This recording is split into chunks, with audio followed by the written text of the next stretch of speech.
السلام علیکم ورحمۃ اللہ وبرکاتہ۔ ناظرین، ہم میں کا ہر شخص کبھی بیمار ہوتا ہے، کبھی اسے کوئی غم، فکر اور ٹینشن لاحق ہوتا ہے، کبھی کوئی حادثہ پیش آ جاتا ہے۔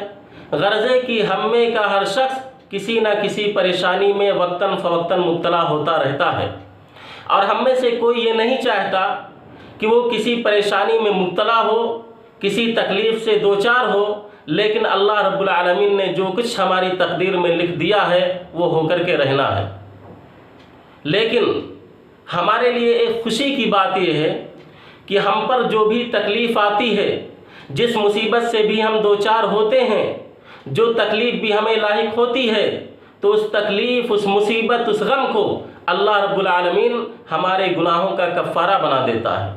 ان تکلیفوں اور پریشانیوں کی وجہ سے اللہ رب العالمین ہمارے گناہوں کو معاف فرما دیتا ہے، جیسا کہ بخاری کی روایت ہے، حدیث نمبر 5640 ہے۔ حضرت عائشہ رضی اللہ تعالیٰ عنہ کہتی ہیں کہ اللہ کے نبی صلی اللہ علیہ وسلم نے فرمایا، ما من مصیبت یصیب المسلم الا کفر اللہ بها عنہ حتی الشوکۃ یشاکها۔ فرمایا کہ جو بھی مصیبت کسی مسلمان کو لاحق ہوتی ہے تو اللہ رب العالمین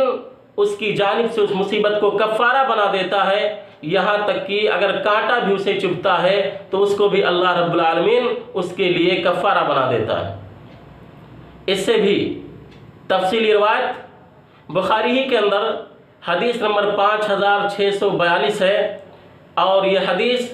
ابو سعید خدری رضی اللہ تعالیٰ عنہ اور ابو ہریرہ رضی اللہ تعالیٰ عنہ سے مروی ہے۔ یہ دونوں کہتے ہیں کہ نبی صلی اللہ علیہ وسلم نے فرمایا کہ ما یصیب المسلم من نصب ولا وصب ولا ہم ولا حزن ولا اذى ولا غم حتى الشوکۃ یشاکها الا کفر اللہ بها من خطایا۔ فرمایا کہ مسلمان کو جو بھی تھکان یا بیماری یا فکر یا رنج یا تکلیف یا غم، یہاں تک کہ اگر کانٹا بھی چبھتا ہے تو اللہ رب العالمین اس کی وجہ سے اس کے گناہوں کی بخشش کا ذریعہ اس کو بنا دیتا ہے، اور ان تکلیفوں کی وجہ سے اللہ رب العالمین اس کی خطاؤں کو بخش دیتا ہے، اس کی خطاؤں کا کفارہ بنا دیتا ہے۔ لہٰذا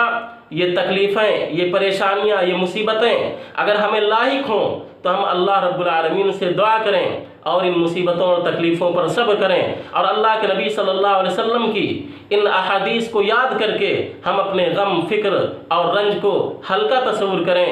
اور یہ سوچیں کہ اللہ رب العالمین ان تکلیفوں اور ان مصیبتوں کے ذریعے سے ہمارے گناہوں کا کفارہ بنا دے گا۔ اسی دنیا کے اندر ہمارے گناہوں کو اللہ رب العالمین ان تکلیفوں اور پریشانیوں کی وجہ سے مٹا دے گا، اور انشاءاللہ آخرت میں ہمیں بلند درجات سے نوازے گا۔ ناظرین، اللہ تبارک و تعالی ہم سب کو